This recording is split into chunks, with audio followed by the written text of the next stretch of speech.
Wow. Howdy, friends. Howdy. How you doing? Jan, how are you, man? I'm good, Dan, and yourself. I am good too. And this is our first episode of Dan and Jan Go Yard. And if you're Hello. yeah, yay. And if you're a baseball fan, you know what Go Yard means. You Yes, if you don't, we're not a landscaping company. know? That's right. That's right. We're not. And we're both in major league cities. Yeah. Uh, I'm in Well, Philly. Jan's kind in of. Denver. Yeah. Kind of, right. It's And well, we're going to talk about baseball. I'm, mm, I'm a lover of baseball and a crazy lover. And Jan is not only a lover, he is a player. And well, we got a lot to here we talk are.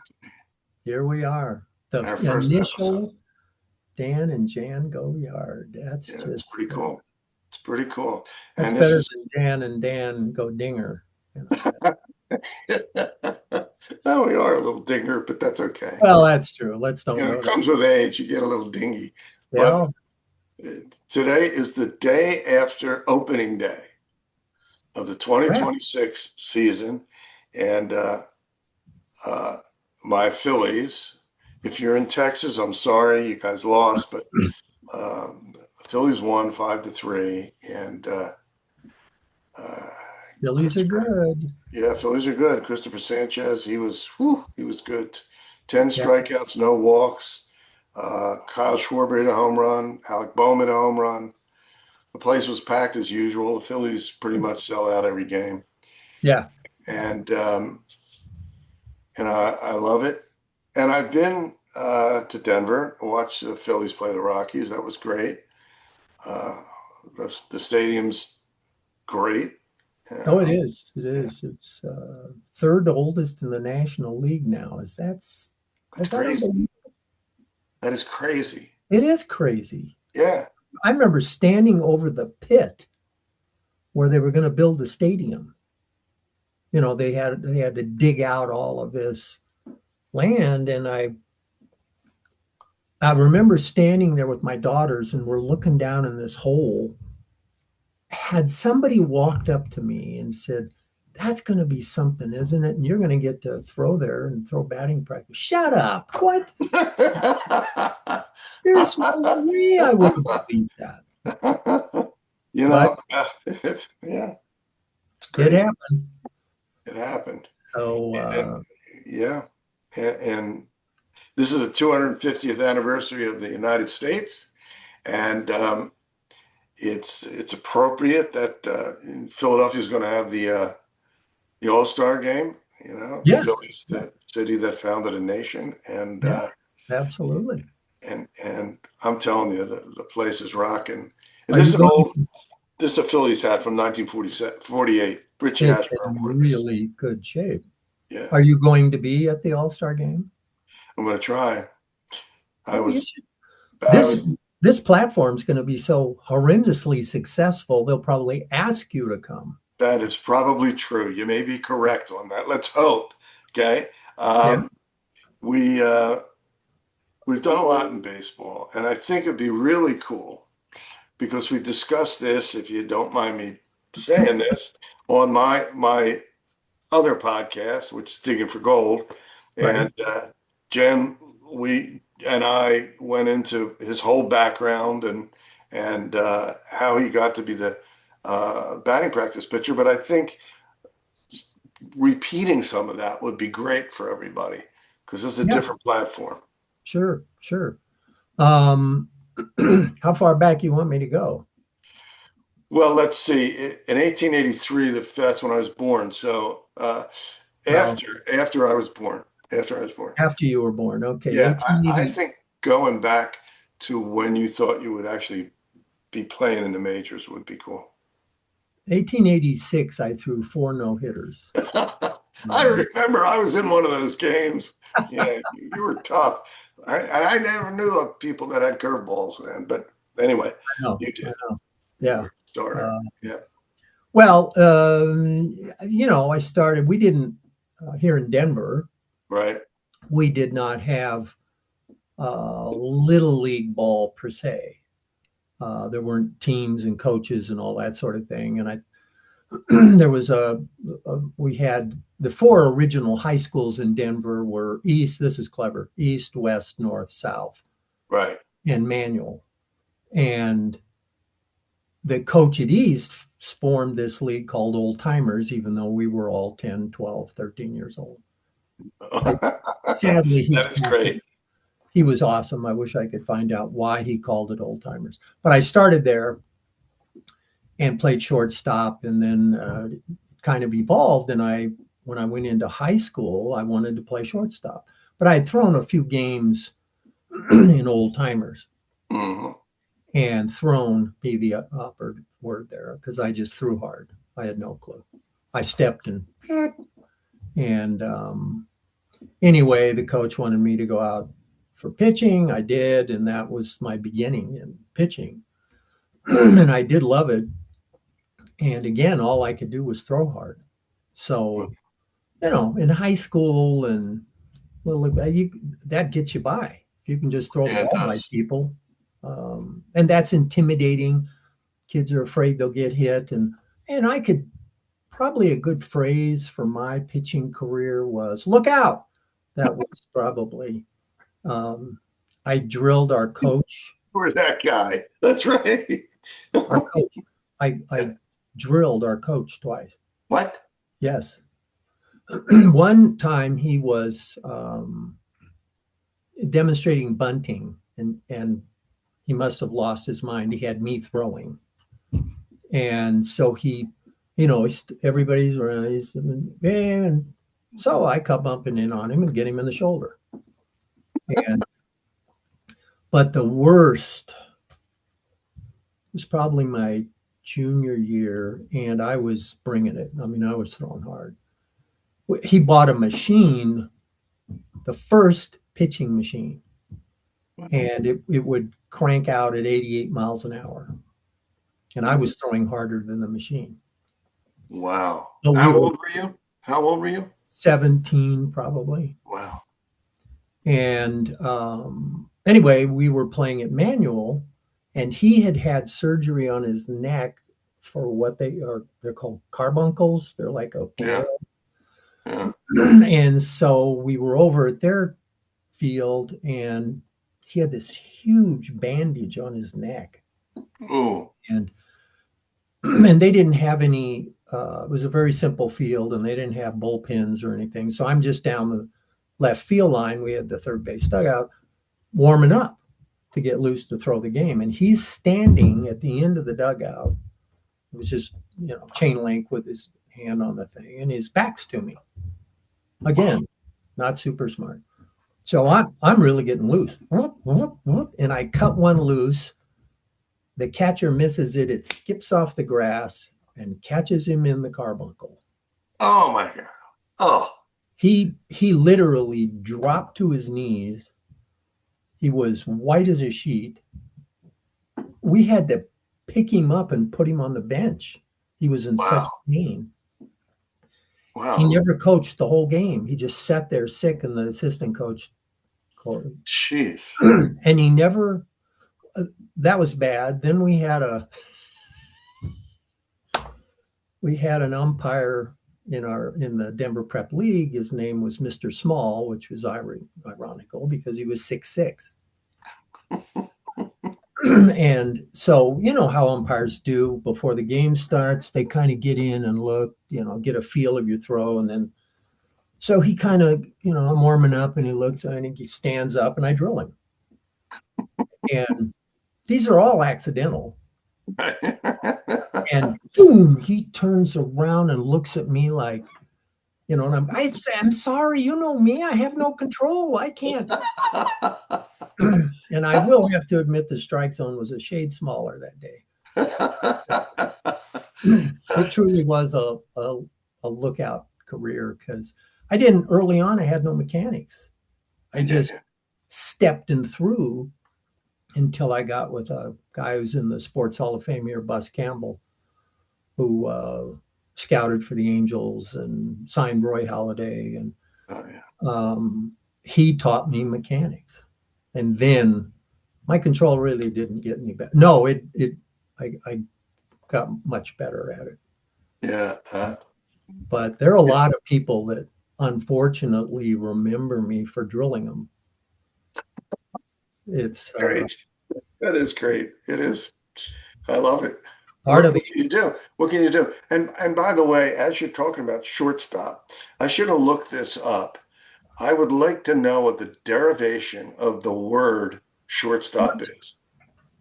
That is curious. I don't know that. You can understand all the other ones, Maybe right? they were just small people in the beginning. I don't know. Maybe we should take It's our time and, well, if you're out there and you're watching this, go to Dr. Google and it'll tell you.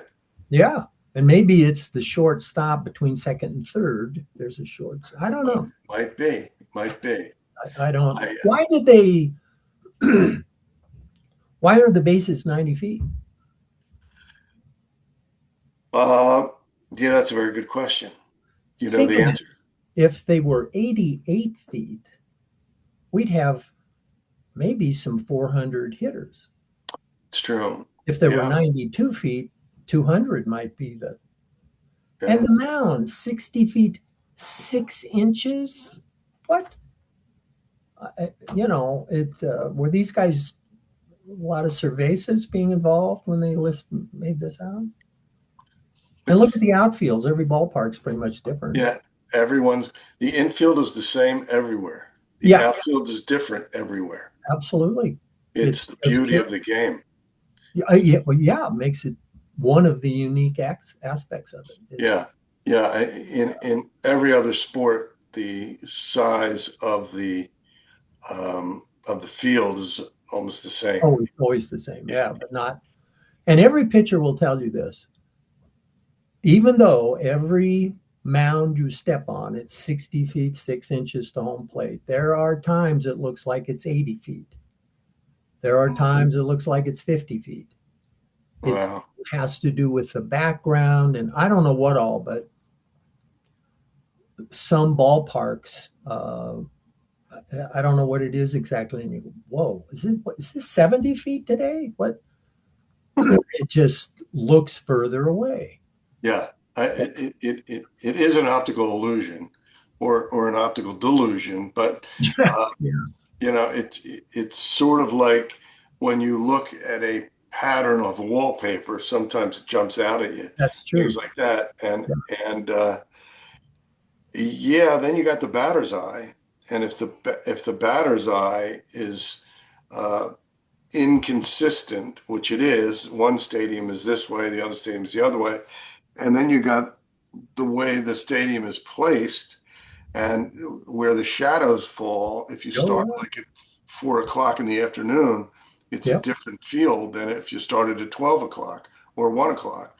Yeah, So absolutely. it to me, uh, there was no greater game. And as I always remind my students, um, it's the only game where the defense controls the ball.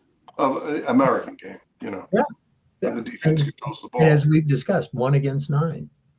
That's It's true. it's Yeah.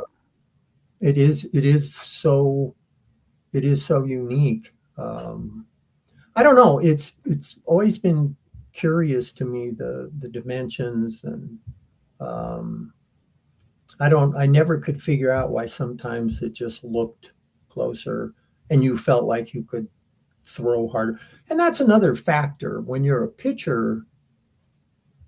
The biggest detriment is wind. Yes. If you've got a nice gale coming into your face and you're a hard thrower, this is going to be a problem. Yeah. If the wind is going out, again blowing in your face, hey, the outfield better back up. Hmm. But if it's at my back, you're going to probably see a lot of fastballs. Yeah. Yeah. So crosswinds and Coors has a really weird um, the wind there. I remember shagging flies in left field, and the wind would be blowing in because the mountains are way beyond left field, and the wind would be coming in over left field over the stands and the scoreboard and whatever. Down on the field, it was just the opposite. I don't know if it was hitting and swirling back, Probably, yeah. but you know, I don't know if I told you when I was throwing BP for the Rocks. Of all the players I threw to, the guy who had the most power was Galarraga. Andres He, Galarraga. oh, he was a big dude, Yeah. and his calves were bigger than my thighs. And that probably doesn't say much about. Anyway, um, I remember he was the nicest, friendliest, happiest guy. And I threw BP pretty hard, harder than anybody else that threw it. And as a matter of fact, the only guy who would not take BP off of me was Bichette. Why? He told in 96, he told Ken Griffey, because Griffey asked him, and he said he throws too hard. Really? And of course, Griffey went, "Are you serious? You're going to face 100 in the game, and you can't." Anyway, Wow. so he wouldn't hit off of me. Huh. And Griffey told me that, and I thought, whoa, nobody had complained about it. So I went to Galarraga, who Huh. again was the happiest, friendliest guy, and I said, "Do you like it? You know, I throw real hard like that." And he goes, he had a great grin, and he goes, "I love it." And we had a state of the art L screen, double mesh. Well, you know, I mean, Right. he's the only guy who hit one back at me. It hit the L screen, knocked it over, and I had to catch it and put it back up. Wow. That's how hard. And I, early on out at Coors, you know, I'd shag in the outfield before I'd throw, and they had a screen out in center field behind second base, and then the outfield guys would throw the ball in there and they'd bucket them up. And I was standing just beside the screen. I wasn't behind it. And I Hmm. was talking to the bullpen coach, and you know, I heard that, and I just turned. Oh, I mean, if I had would have, he would have torn my kidneys out. It was Galarraga. He had a line drive up the middle, and he just could put some major pop on the ball. I back in 1963, Hmm. I worked at Connie Mack Stadium, which was the stadium that the Phillies and the Athletics played in. Okay. Right, It's right, also known as Shibe Park. And as I said in our other podcast, that my first game was the Yankees and the Philadelphia Athletics. right. And then they moved, and the A's moved. So I worked at the ballpark, and I'll never forget this. The center field was 447 feet away. Oh, mama. 447. And I was at a game, and Hank Aaron hit a ball. It couldn't have been more than, I don't know, 20 feet off the ground. Maybe, maybe. Right over the 447. It was like a bullet. And it was probably the longest straight on home run I saw. The furthest were Richie Allen or Oh, Dick yeah, yeah. Allen. He hit him over the left field roof, and Wes Covington, Yeah, I remember him. who played for the Braves and the Phillies. I think he Right. was number 43, I think. Aaron was 44, I'm pretty sure. I could be wrong. And he would hit him over the scoreboard. So and he was left-handed, and Allen was right-handed. Allen was so powerful, He was. an incredible guy, and they had a good lineup. They had Johnny Callis and Wes Covington.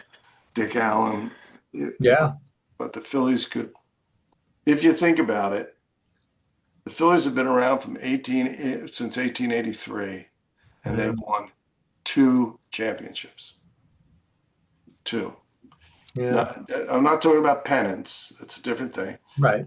2008 and what was the last one? 2008 and why am I blanking?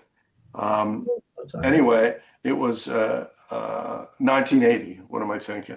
I would always Yeah. think there had to be an eight and a zero in it. You know what I mean? So it was 1980, and I was at the um, at the World Series for that, and 2008, and I was there for that too. So that was great, but it's frustrating when I watch the Yankees. All you Yankee fans, you love it, and they got 27 or 28 under their belt or whatever it is.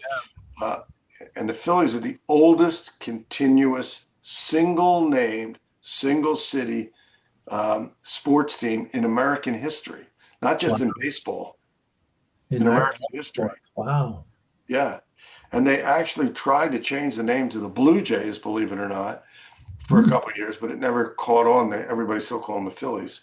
Yeah. And hanging around, not like you, where you participated and played, uh, being and selling popcorn and peanuts and stuff like that, and watching these guys work out. As I said in the other one, uh, watching Sandy Koufax pitch against Chris Short, and I walked down to like the first or second row, selling peanuts, and I looked at it and I went, "How could anybody hit this guy?" Oh, Tough. wow. Yeah. When he was on, forget it. Yeah. It was, speaking of Hank Aaron, he's unfortunately passed away, but he was my CPA, real big guy, left-hander, and he grew up in Milwaukee and pitched. And when he was in high school, he said somebody got this great idea that they would take the best high school ball players in Wisconsin and they would play, the Braves back then were Milwaukee. Right. And Aaron, the minor league team, he was playing second base for the minor league team. Mm. So they were going to play this minor league team against these all-star high school kids. And Jerry, my buddy, was going to throw. And he threw hard. And they didn't know. And so he thought, well, we should do well. We're all kind of studs. And so he said he started the game on the mound and he gets the first three guys out, and the inning is, and then they start the second inning, and the first guy leading off is Hank Aaron, and nobody really knows who he is. So he said, I thought, whatever. He tries to blow one by him, and he said, I have never, ever seen a ball hit that far. I think it went all the way to Chicago. He said it entirely left the ballpark. Wow. And he said, I don't know what happened because then they just shelled me. Yeah, Aaron, it's interesting because Willie Mays was great. I mean, he was absolutely phenomenal ball player. He Uh, was. and the fact that he played in New York was a little bump, a bump. They play in New York, Oh, sure. Sure. Uh, but if you look at Hank Aaron's numbers, they are crazy. Yeah. They are absolutely crazy. They are Mr. Risk. Willie and Hank are like, yeah, uh, on the same level. It's just if Hank Aaron would have played in New York, he would have gotten Yeah. that New York bump. But I always would love to. He's one of those guys where if you know he's on and you're watching the game on TV, you go, oh, Aaron's up. Let's watch this. It's the Yeah. same with Clemente. Clemente. Yeah. He was Absolutely. another guy. Um, Yeah. there are a number of them. Mickey Mantle, Yeah. Snyder. Uh, I just, as a pitcher, I remember, and I don't know if young pitchers would even understand this, but I remember Tom Seaver saying that he sometimes pitched to the guy in the hole or in the on deck circle. Really? Yeah, that if you're smart, and I worked with pitchers for 18 years, and I would tell them, you have a relationship to your team, to the game, and your opponent. Now, if it's the fifth inning and you're up 8-2 and there's studs coming up, pitch to him. But if you're up 2-1 and the stud comes up, pitch around him. If he wants to go fishing, let him go fishing. Right. But don't let him beat you.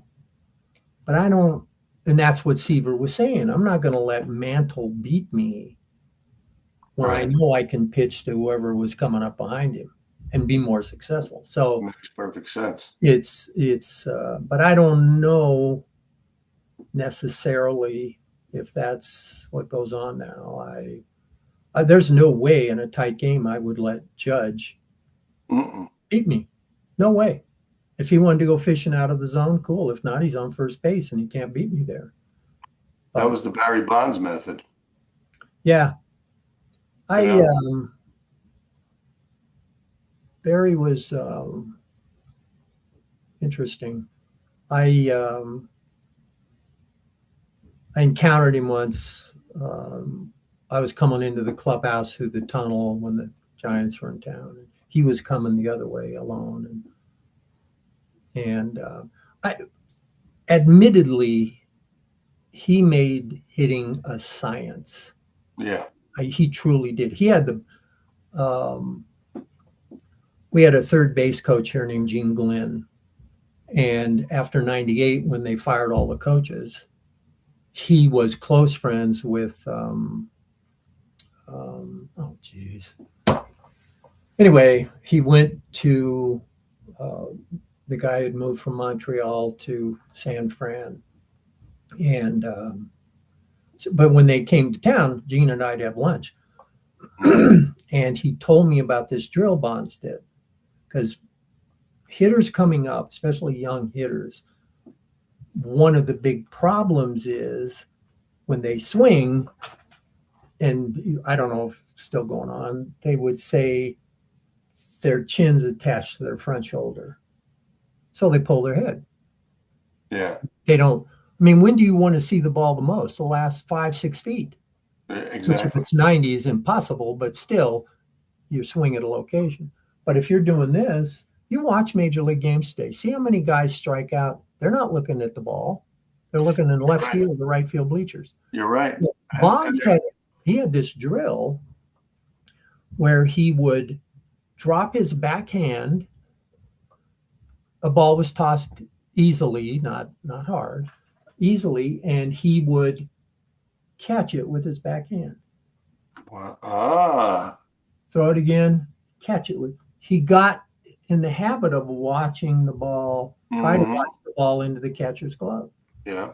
What a great drill! It's a I great mean, idea. that's your your chin should be attached to this shoulder, not this one. But If I were to remember that when they scouted me for the Philadelphia club, right? Major league, minor league wiffle ball. It was not triple A, it was single A, or maybe it yes, was B. Could have been B. If I would have remembered that, I would have made it to the major league wiffle we ball. wouldn't be having this conversation. That's true. I'd be traveling around to some of the smallest cities in town, in But America. I wrote a book for, I think I mentioned last time, a gentleman named Joe Cullinane, who Hmm. was just an awesome older gentleman, and he'd interviewed all the famous athletes, not just baseball, but he tried to, back in his day when he was doing reporting, he tried to go in and interview Ted Williams, and Ted Williams treated him like dirt, That sucks. and he left. Well, some of the other players came over to Ted Williams and got on him about it. Do you know who that is? He's the nicest guy, And so he came back in, and Ted apologized and did the interview. Wow. But a buddy of mine, and I don't know which home run it was, Bonds hit here at Coors. It was his 67th or something. I don't remember. And a buddy of mine caught it out in left field, left center field. Mm. he wanted to get it autographed. So he said, Jan, do you think you could get Bonds to sign this? And I'm always no. So um, I said, I don't know. The one guy Bonds would talk to in the press corps here, sincerely, was Joe Cullinane. I think he liked him. He was, Joe was older, and Joe had this great way of. I'll never forget this. He told me, if you're going to interview somebody, he said, you watch most people that interview.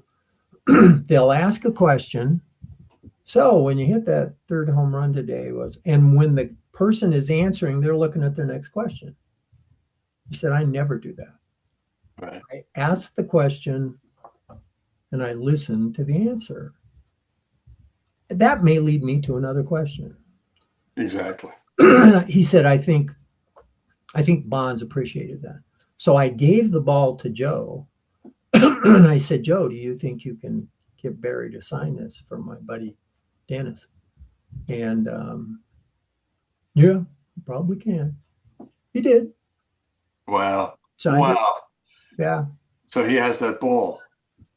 Well, my buddy has it. Yeah. Yeah, that's what I mean. Yeah. Your There buddy. was, I don't know, 67th. It was one of those up there.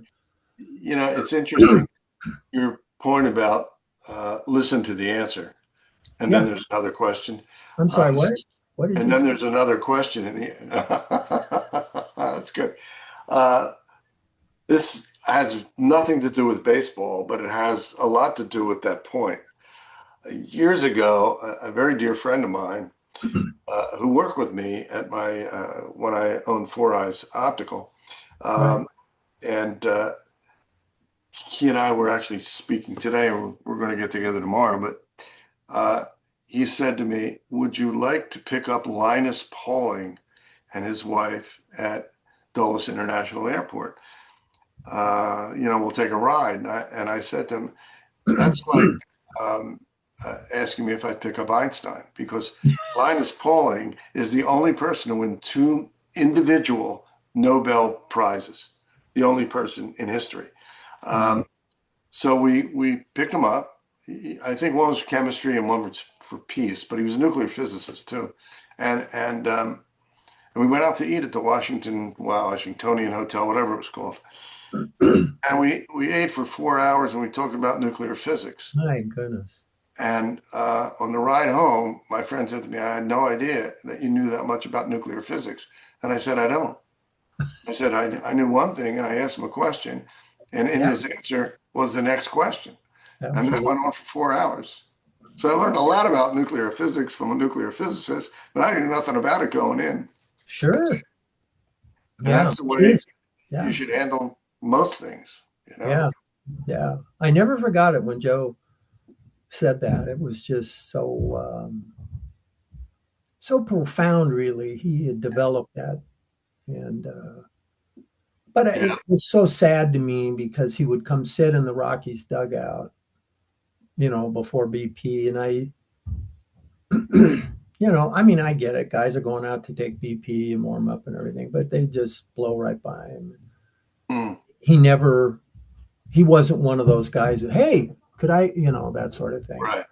Right. And, But he but was respected. yeah. And he was, we finished his book, and I used to do book signings at Coors. Those were beyond interesting. And they should cut the beer sales off in the third, not the seventh. And Yeah. Yeah. Yeah. they would put me outside the retail store on the concourse, and people walking by. You got access to 40,000 plus people. Right. And well, after Joe's book was out, he would come and do them with me, which was so dear to me.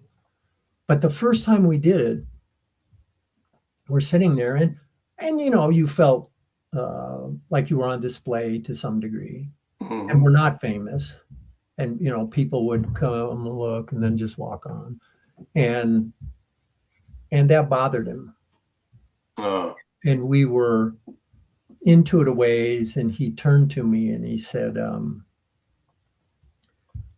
Jan, this is embarrassing. And I said, what? He said, this is embarrassing.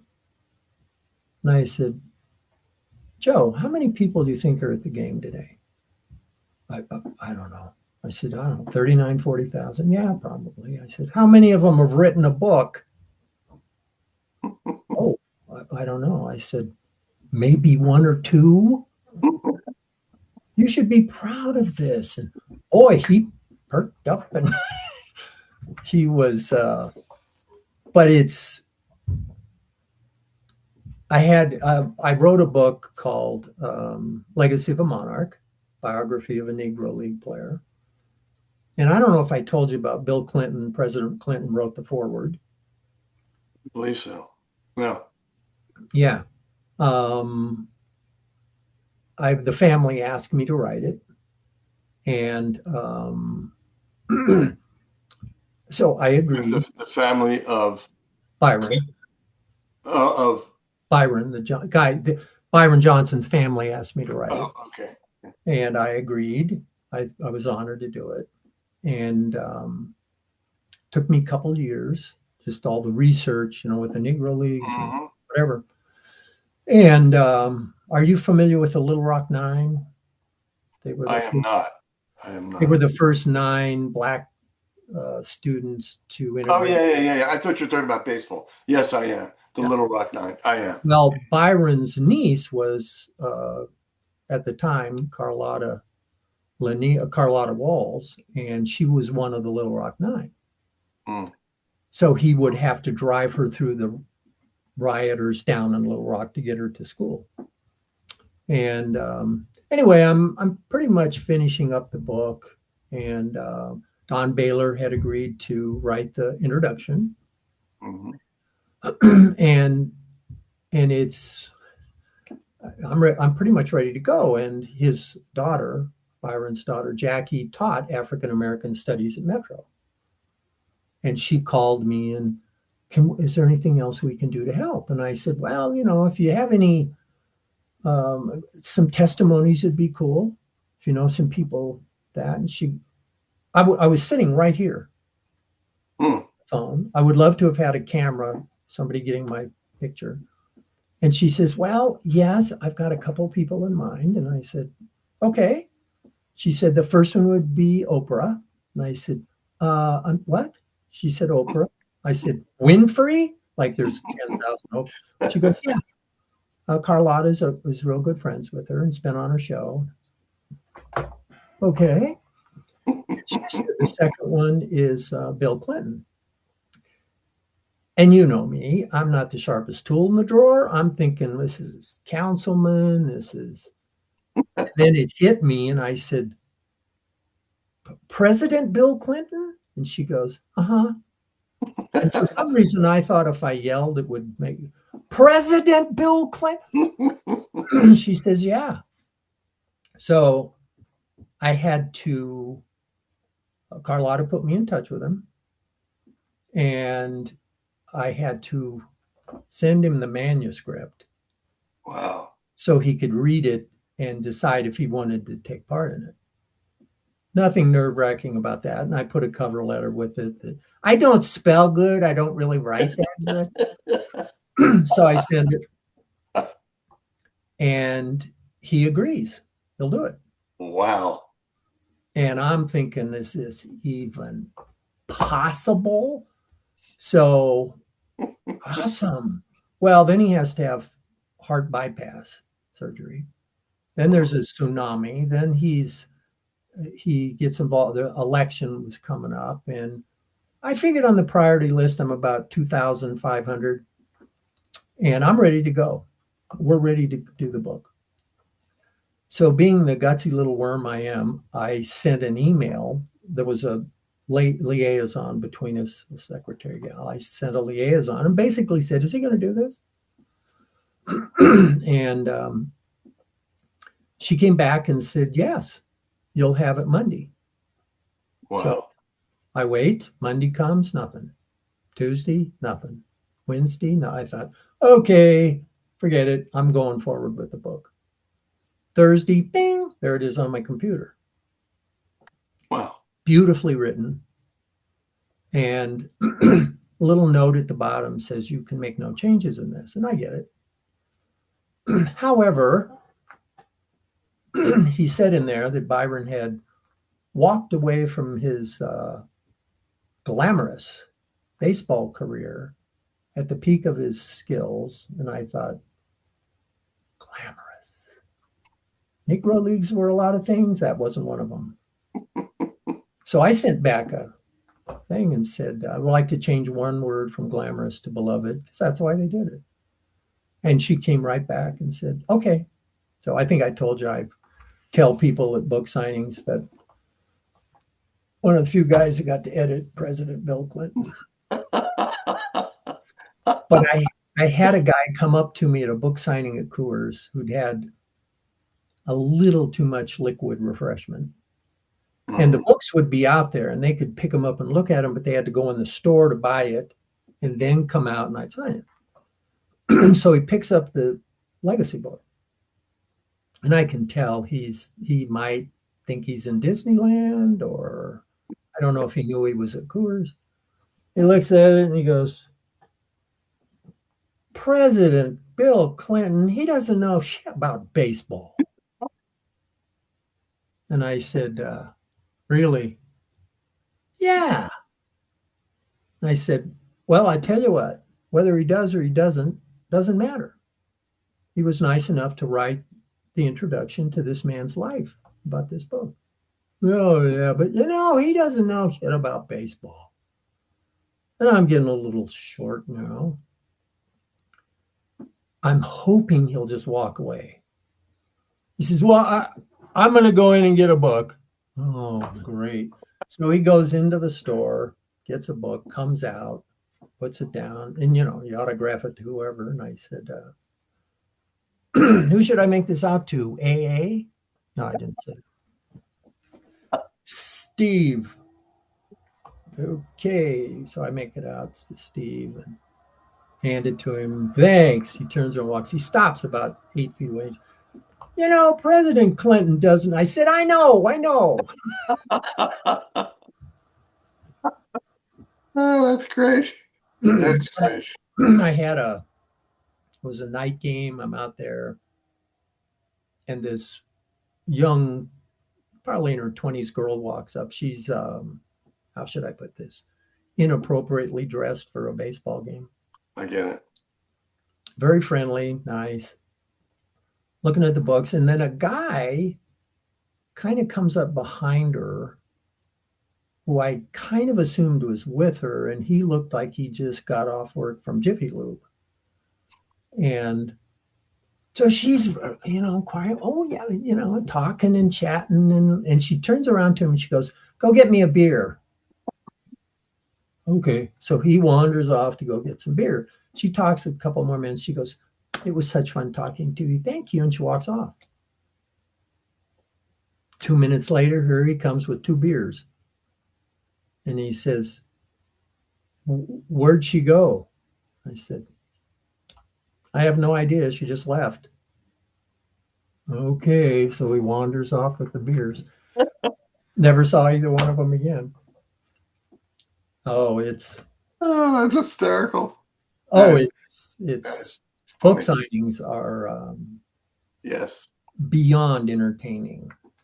They really. Yes, I know that I've also written 4 books, and I did have a book signing at an event, and it was very interesting. Very interesting. Actually, the organization bought the books for their members. So there was like 105 of them, and they were there, and I just signed away. And, it's a business. It's a real hoot. I thoroughly. I don't know if Joe, when his book came out, and it's a sports, it's all the fame, and he loved baseball. That was his favorite sport, and he kind of got the bug, hey, he was old. I go around to these retirement communities and sell some books. So he had a little Volkswagen and he'd go to these different retirement communities.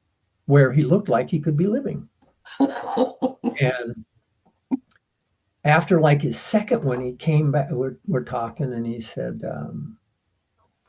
"Have you had this happen?" And I said, What happened, Joe?" He said, "Well, they'd gather like in the cafeteria or something." And he said they were in there, and he had such a great voice. And he said, I talked like 2 minutes, and there's this woman sitting there, and she holds up her hand. And he said, I wasn't ready for questions and answers, but she wouldn't put it down. So he said, I stopped, and I said, yes. And she says, how much longer are you going to talk?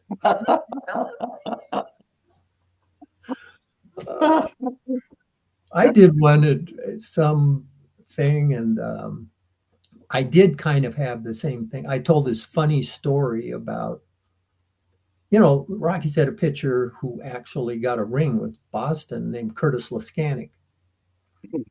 And you couldn't not like Curtis. He just was a ton of fun. And everybody was dude, he even called Baylor that. And when I'd show up in the spring out of, dude, how you doing? Everybody was dude. Well, he was a character. He just was a character. Well, when we started BP, I think I told you in the previous one, Baylor would let the pitchers hit, which was cool. They loved it. Right. Yeah. But guys that actually had a chance to maybe hit, they had to lay down 2 bunts over here, 2 bunts over there, first base, side, third base, and then they could. And this is before the DH. No, no. League. Oh yeah, yeah. The National League, yeah. Yeah, and I don't know what possessed Laskanik. He never had an at bat, I don't think ever, but he'd apparently been watching the Avalanche too much because he suddenly thought he was Patrick Waugh. So he comes out and gets in front of the L screen, and he gets down into his butterfly position. And there are a bunch of balls kind of laying there, and we have one of the other relievers comes out and like it's one like a golf thing, and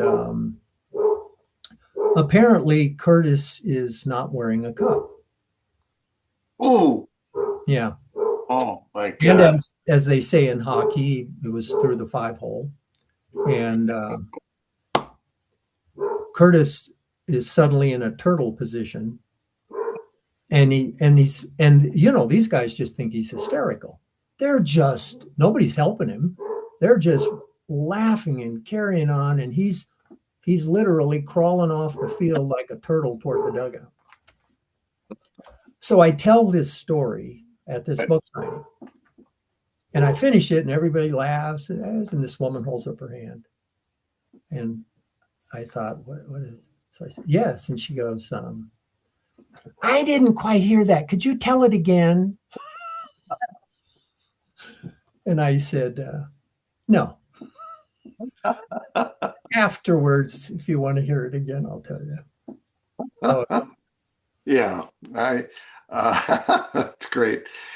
I want to get into the Hall of Fame with you and talk about these different players. Oh, you mean what? Talk about it. Yeah, but I think that what we should do is on our next podcast go deep into the Hall of Fame. So if you're listening or watching right now on YouTube or Spotify or any of the other platforms, our next episode will be a Hall of Fame episode. And I really want Jan's view of who should be in the Hall of Fame and who shouldn't. Coming up, not the guys, not Beltran is going in, and Andrew Jones and Jeff Kent. They're going in. Right. They're going in. But there's a whole bunch of guys here. The next level guy is one of my favorites, and he's basically a Philly for life, although he did play for the Dodgers for 3 years, and that's Chase Utley. So I have a whole list of guys that that I want to talk to you about. I also know that when I was a kid, I mean, my dream was to play center field for the Phillies, but there was Sure. a guy named Ashburn who Oh was yeah, Richie. Yeah. yeah, one of the nicest men you'd ever want to meet. A real kind, nice guy. And he, I think he had the most singles of anybody in the 50s. Most, Oh it might have wow. been the most hits or the most singles of anybody in the 50s. So he was a great ball player. And I may have told you this, but in the other podcast, he used to come to an organization that I belong to. Hmm. And his best friend was also a member, and his best friend lost his son, and there was an award every year in the name of his Oh son. wow. And so Richie would go, and he played baseball trivia, Oh wow. and for I don't know how many years straight, my son and I would always win, always That's win. cool. So one year he goes, "All right, it's time for our baseball trivia game," and he looks at me and he looks at my son and he said, "You two, you can't play." So we went, "Okay, all right, we're done." The Yeah. next year, we go to spring training. We're in Clearwater. And, in spring training, those radio and television booths, they're almost right in the stands. Oh yeah. Yeah.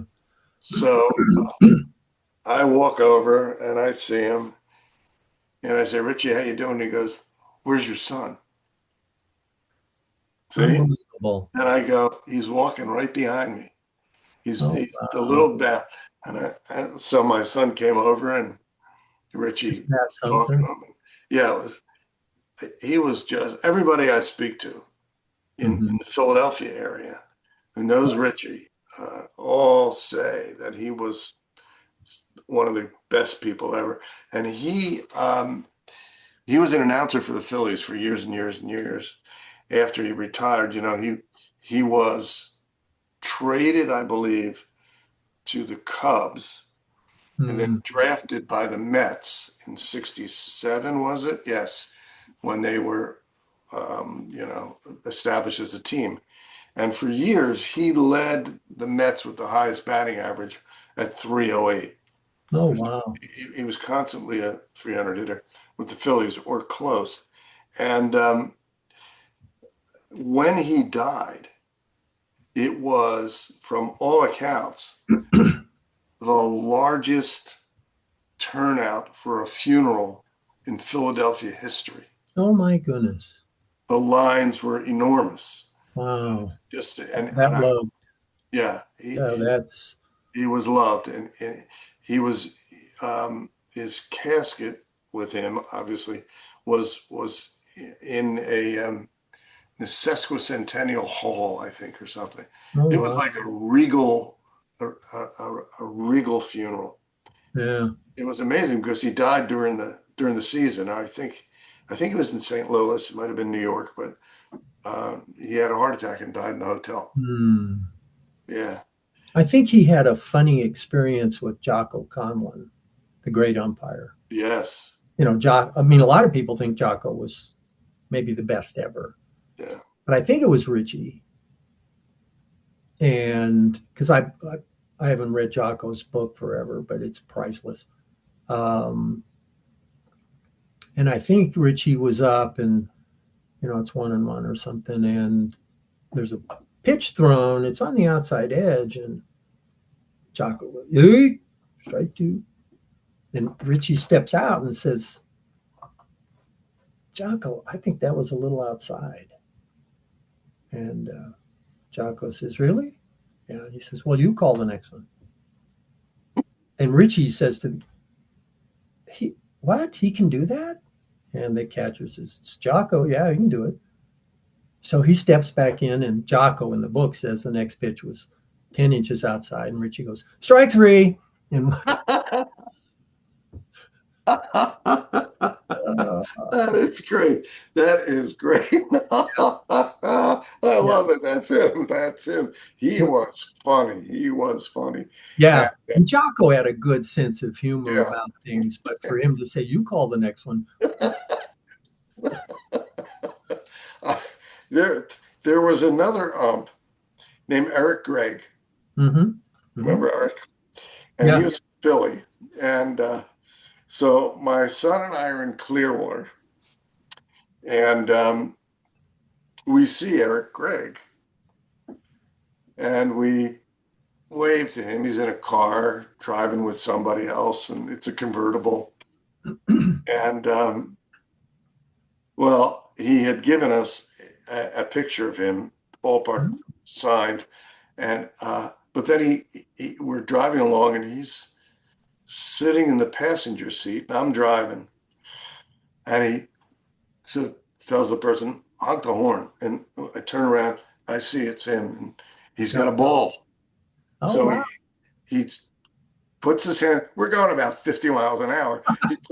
He puts his hand outside the car window. Well, the window was down. It was Sure. convertible, and I do the same, and we're like this close. And Oh, I get mama. the ball. I still have the ball, and sure enough, and about 2 blocks later, it's a red light.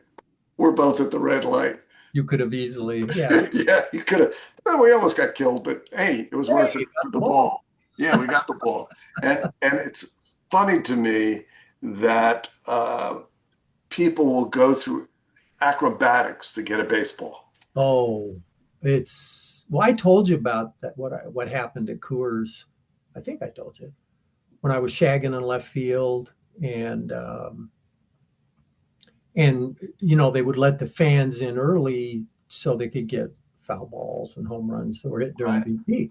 And I'm out there. The Rockies had a relief pitcher named Mike Munoz, who was just a super guy. And we're just in left field talking. And a couple hit, and they want us to go pick them up and throw them back in behind second so they can go dump them back in the basket. And as a sidebar, when I started throwing BP for the Rockies, they had the basket on a spike. So they'd come out and right off to the left side, they'd stick this spike in the ground and had a big Oh, basket on it. Then mhm. they'd fill that up. Well, then it left a hole. And so I go Right. full BP at Wrigley, and out comes this wheeling thing. And just no spike. It's on wheels. So I come back to um, Colorado, and the next time I'm going out there to throw, um, the the bullpen catcher was a guy named Todd Malding, who caught in the bullpen for the Dodgers for 12 years, and then came here for some weird reason. And so I went to him and I said, "You saw that cart on wheels, right, Chicago?" "Oh yeah, yeah." I said, "And we got a spike?" I said, "I'll go steal the King Supers cart. Just fill that so we can wheel it." He said, "No, no, no, I'll take care of it." Next day, we had one on wheels. Wow. It was, I guess I complained, and you Well, know, I mean, a it, pitcher could get his foot caught in that, even walking. yeah, and it was kind of killing the grass around Yeah, there. yeah, Um, I, how did we not notice that at other ballparks? I mean, went to other ballparks, but yeah. um, Ignorance is bliss. I guess, I should let them know I caused that change. Uh, but then, where was I with the story before that? Shagging, you were shagging and talking to Oh, the. yes, yes. So the balls are hit out there, and I went over it's left field, and that's where the tunnel is at Coors. Gates Mhm. go back in there. So I go pick a ball up, and there's a little boy up the stands there, 10, 12 years old. He's got his glove up. "Throw me the ball, throw me the ball." And I didn't usually do that. I would always take a ball when I left the field. I'd put a ball in my pocket, and as I was leaving, I would hand the ball to a kid in the stands. Right. Stupidly, I decided to toss him the ball. And he's up, 20 rows or whatever. And so I He never moves his glove, goes right over his glove, hits his sister in the mouth, Oh, standing behind him. I'm sure it knocked teeth out. oh She's boy. bleeding. I'm down there. Oh God. The dad runs over, scoops her up in his arms, and she is screaming.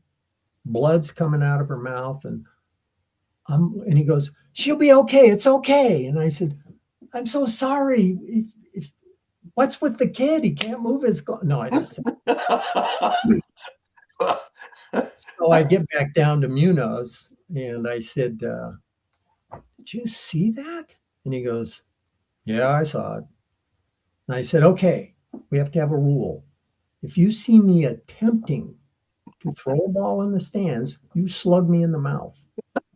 And he goes, "Okay, I'll do it." But this is priceless. When I threw at Dodger Stadium, I didn't have a number on my back or my name.